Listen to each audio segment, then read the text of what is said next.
अगर मैं आपसे कहूँ कि आपकी एक्ने, आपका पिंपल, आपकी डल स्किन का ताल्लुक आपके चेहरे से नहीं बल्कि आपकी गट से है, तो क्या आप मेरी बात पे यकीन करेंगे? सालों से आप डिफरेंट फेस वॉशेस का इस्तेमाल कर रहे हैं, एक्सपेंसिव सिरम्स का इस्तेमाल कर रहे हैं, डिफरेंट डॉक्टर्स को दिखाते हैं, लेकिन क्या होता है कि नतीजे में प्रॉब्लम आके खड़ा हो जाता है वहीं। आज मैं आपको वो कनेक्शन बताने लगी हूँ जो 90% लोग नहीं जानते, और इसको जानने के बाद आप अपनी स्किन को एक डिफरेंट और नए अंदाज से देखना शुरू कर देंगे। So welcome to my YouTube channel and this is me doctor Ayesha Humaira. और आप सबको पता है कि बिहाइंड द ग्लो में हम हर बार किसी एक अच्छे से टॉपिक पे डिस्कस करते हैं। सो आज का हमारा टॉपिक है स्किन के साथ आपकी गट का कनेक्शन, यानी कि आपके हाजमे का निज़ाम आपकी स्किन को किस तरीके से मुतासिर कर सकता है। आज की इस वीडियो में हम 3 चीज़ों को डिस्कस करेंगे।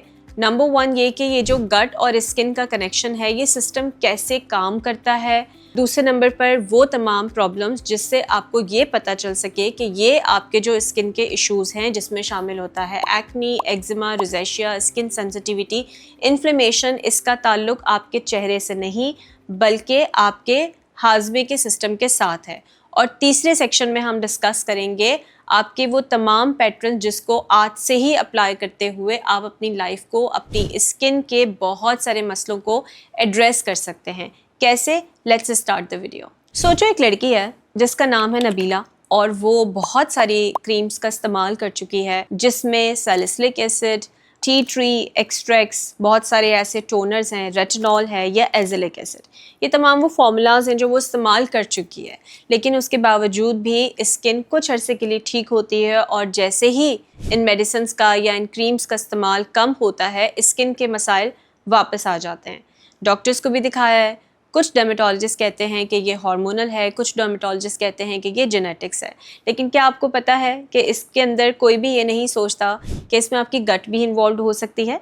स्किन के स्पेशलिस्ट स्किन देखते हैं, गट के डॉक्टर्स गट देखते हैं, लेकिन एक्चुअली इन दोनों चीज़ों का बहुत गहरा ताल्लुक है, जिसे हम कहते हैं स्किन गट एक्सिस। साइंस कहती है, मैं नहीं कहती। आइए इसको आसान करते हैं। आपके गट के अंदर ट्रिलियंस ऑफ बैक्टीरियाज मौजूद हैं जिसको हम कहते हैं हेल्दी बैक्टीरियाज या हेल्दी माइक्रोबियोम्स। जब तक ये ठीक रहते हैं हमारे सारे प्रॉब्लम्स ठीक रहते हैं। जैसे ही इनका बैलेंस आउट होता है, इसको हम कहते हैं डिसबियोसिस, और ये बैलेंस आउट होते ही आपके प्रॉब्लम्स स्टार्ट हो जाते हैं। Number 1 I am gonna talk about leaky guts. Leaky guts में क्या होता है कि जो आप जैसे आपके स्किन का बैरियर डिस्टर्ब होता है, बिल्कुल इसी तरीके से आपके जो इंटेस्टाइन्स होता है या आपका मैदे का या स्टमक का वो हिस्सा जो कि आपकी छोटी आंत को कनेक्ट करता है, उस तरफ आपके कुछ चैनल्स क्रिएट हो जाते हैं। तो जो कुछ भी आप खा रहे होते हैं वो डायरेक्टली आपकी ब्लड के अंदर एब्जॉर्ब हो रहे होते हैं। इसको हम कहते हैं लीकी गट्स। इसके होने से बहुत सारे एसेंशियल वाइटामिन्स भी होते हैं जो कि आपकी बॉडी के अंदर एब्जॉर्ब नहीं हो रहे होते, जिसके अंदर शामिल वाइटामिन्स होता है, एसेंशियल फैटी एसिड्स हैं, जिंक है। ऐसी वो मेडिसिन अक्सर लोग जो कि मल्टी वाइटामिन्स भी लेते हैं और फिर भी उनको फ़ायदा नहीं होता, तो उसका ताल्लुक यही होता है कि आपकी जो गट होती है वो अनहेल्दी हो जाती है। आपके जो बैक्टीरियाज होते हैं, जो हेल्दी बैक्टीरियाज होते हैं वो कॉम्प्रोमाइज़ हो जाते हैं, और जो बैड बैक्टीरियाज होते हैं वो प्रीडोमिनेट कर जाते हैं। उसके नतीजे में आपके हार्मोन्स भी फ्लक्चुएट होते हैं। ख़ास तौर पर ईस्ट्रोजन हार्मोन की मैं बात करूंगी कि जैसे ही आपके गट की हार्मोनल सिस्टम इम्बैलेंस होता है तो आपको एक्नी जो है वो फ्लेयर अप करना शुरू कर देता है। इसी तरीके से नॉट जस्ट एक्नी, आपका रोज़ेशिया, आपकी स्किन सेंसिटिविटी, ये तमाम चीज़ें बढ़ जाती हैं। तो सिंपल लफ्ज़ों में हम ये कह सकते हैं कि बैड गट एक्चुअली इन्फ्लेमेशन कॉज करती है, और जैसे ही इन्फ्लेमेशन होती है उसके नतीजे में आपके हार्मोन्स डिस्टर्ब होते हैं, और क्योंकि हार्मोन्स डिस्टर्ब होते हैं तो नतीजे में आपकी पूरी बॉडी, क्योंकि जाहिर है स्किन आपका एक मेजर और सबसे बड़ा ऑर्गन है, और जितनी भी हमारी ब्लड वेसल्स होती हैं, कैपिलरीज होती हैं, उसकी एंडिंग आकर आपकी स्किन पे हो रही होती है। सो जितना कुछ आपकी वेसल्स कैरी करती हैं, अब इसमें अगर इन्फ्लेमेशन होगी तो इन्फ्लेमेशन कैरी होगी, इसमें अगर हेल्दी चीज़ें होंगी तो वो हेल्दी चीज़ें कैरी होंगी। तो बिल्कुल इसी तरीके से अगर आपकी ऑक्सीजन कॉम्प्रोमाइज़ हो जाए, प्योरिफिकेशन का प्रोसेस डिस्टर्ब हो जाए, तो नतीजे में या एंड रिजल्ट में जो ब्लड वेसल्स आपकी स्किन में कैरी करेंगी वही चीज आपकी स्किन के ऊपर अपीयर होगी। आगे चल के वीडियो को जरूर देखिएगा, कंप्लीट वीडियो देखिएगा, सब्सक्राइब जरूर कीजिएगा क्योंकि नेक्स्ट सेक्शन के अंदर हम आपको इसका सोल्यूशन भी बताने लगे हैं। अब मैं आपको बताती हूँ वो 5 साइंस जो ये बताते हैं कि आपके स्किन के प्रॉब्लम्स का ताल्लुक आपके स्किन से नहीं बल्कि आपके गट से है।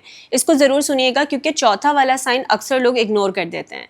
सो साइन नंबर 1, अगर आपको ब्लोटिंग रहती है, अगर आपकी बाउल हैबिट्स बहुत डिस्टर्ब रहती हैं, सो दिस इंडिकेट्स के आपकी गट जो है वो कॉम्प्रोमाइज्ड है। साइन नंबर 2, अगर आपको प्रोसेस फूड खाते ही, मतलब ऐसी ग़िज़ा का इस्तेमाल जो कि जिसके अंदर चॉकलेट शामिल हैं, डेयरी प्रोडक्ट शामिल हैं, वो खाते ही नेक्स्ट डे ही अगर आपको एक्नी ब्रेकआउट होना शुरू हो जाएं तो ये भी समझ लीजिए कि आपकी स्किन जो है वो आपके गट से रिलेटेड प्रॉब्लम्स क्रिएट कर रही है। साइन नंबर 3, जॉ लाइन के ऊपर ख़ास तौर पे इस हिस्से के ऊपर एक्नी अपीयर होना शुरू हो जाती है और जो कि इंडिकेट करती है कि ये definitely gut hormone related problem है। इस किस्म का जो एक्नी होता है वो ख़ास तौर पे इंडिकेट करता है कि ये आपके गट्स के साथ एसोसिएटेड है। साइन नंबर 4, जो कि अक्सर लोग इग्नोर कर देते हैं, मतलब ये कि जैसे ही आपको एंग्जाइटी होती है, आपको स्ट्रेस होता है, कोई एग्ज़ाम करीब होता है, कोई इवेंट करीब होता है, किसी की शादी होने वाली होती है, तो उन दिनों के अंदर आपको एक्नी बनना स्टार्ट हो जाती है। क्योंकि बहुत सारे हार्मोन्स ऐसे हैं जो आपके ब्रेन और आपके गट से रिलेटेड है, जिसे साइंस कहती है ब्रेन गट एक्सेस। ये कनेक्शन साइंटिफिकली प्रूवन है और ऐसे बहुत सारे हमारे स्ट्रेस हार्मोन्स हैं जिसके अंदर कॉर्टिसोल का बड़ा मेन रोल है और जैसे ही कॉर्टिसोल आपकी बॉडी के अंदर बढ़ता है आपके स्किन के प्रॉब्लम्स बढ़ना शुरू हो जाते हैं। अगर एक्नी है तो एक्नी बनता है, सेंसिटिविटी है तो सेंसिटिविटी होती है, रोजेशिया है तो रोजेशिया एग्रीवेट होता है, इसी तरीके से एक्जिमा है तो एक्जिमा एग्रीवेट होता है। साइन नंबर 5, अगर आपने रिसेंटली एंटीबायोटिक्स खाई हुई हैं या आपके स्टमक के अंदर एसिडिटी की वजह से आपने मल्टीपल ऐसी मेडिसिन खाई हैं जो कि आपके एसिड्स को डिक्रीज करने में हेल्प करता है, जैसे कि एंटासिड्स, जैसे कि ओमिप्राजोल के साशे, अगर आपने इसका इस्तेमाल ज़्यादा किया है तो भी आपका हेल्दी बैक्टीरिया कॉम्प्रोमाइज़ होगा और आपके गट के और स्किन रिलेटेड इश्यूज बढ़ जाएंगे। चलें अब आ जाते हैं इसके सोल्यूशन के ऊपर। सोल्यूशन बहुत ही आसान है, आपने 6 स्टेप्स करने हैं। नंबर 1, आपने ऐसे फूड को अपनी डाइट में इस्तेमाल करना है जैसे कि दही, जो कि जिसके अंदर प्रोबायोटिक्स एडेड होते हैं, वो आपके गट हेल्थ को उसकी सेहत को इम्प्रूव करते हैं। नंबर 2, ऐसे फूड जिसके अंदर बहुत ज़्यादा शुगर शामिल होता है या डेयरी प्रोडक्ट्स या फ्राइड आइटम्स, ये आपने अपनी डाइट में से निकालने होते हैं। नंबर 3, आपने फाइबर का इस्तेमाल ज़्यादा करना है, जैसे कि सब्जियों का, जूसेस का, फलों का इस्तेमाल आपने ज़्यादा इस्तेमाल करना है और जूसेस भी आपने फ्रेश लेने हैं। जो आपके टेट्रापैक्स के जूसेस आते हैं वो आपने बिल्कुल अवॉइड करने हैं, आपने सॉफ्ट ड्रिंक्स को अवॉइड करना है। नंबर 4, आपने पानी का इस्तेमाल ज़्यादा करना है, दिन में कम से कम कोशिश करें कि 8 से 10 या 12 ग्लास पानी ज़रूर इस्तेमाल करें। नंबर 5, आपने अपनी स्ट्रेस मैनेजमेंट करनी है क्योंकि स्ट्रेस का एक मेजर रोल है जो कि मैंने आपको बड़ी डिटेल में बताया है कि ब्रेन और गट का एक स्ट्रॉन्ग कनेक्शन है। तो कोशिश करें कि अपने स्ट्रेस को अपनी लाइफ स्टाइल से मैनेज करें। आप योगा कर सकते हैं, आप एक्सरसाइज कर सकते हैं, आप breathing and breathe out exercises perform कर सकते हैं और इस तरह की बहुत सारी एक्टिविटीज़ जो कि आपके स्ट्रेस को डिक्रीज करें, आप उसको स्टार्ट कर सकते हैं, उसको प्रैक्टिस कर सकते हैं। प्रोबायोटिक्स के साशे आप अपनी डाइट के अंदर ऐड कर सकते हैं और एक रूल बना लें जो कि मैं हमेशा अपने पेशेंट्स को कहती हूँ कि जब भी आप अपनी डाइट पे काम करें हमेशा वाइट को ब्राउन से रिप्लेस करें, जैसे कि सफ़ेद आटे को ब्राउन आटे के साथ, सफ़ेद चीनी को ब्राउन शुगर के साथ और इसी तरीके से सफ़ेद चावल को ब्राउन राइस के साथ। अगर आप इन रूल्स को फॉलो करेंगे तो आपका गट हेल्थ अच्छा रहेगा, आपकी स्किन हेल्दी रहेगी,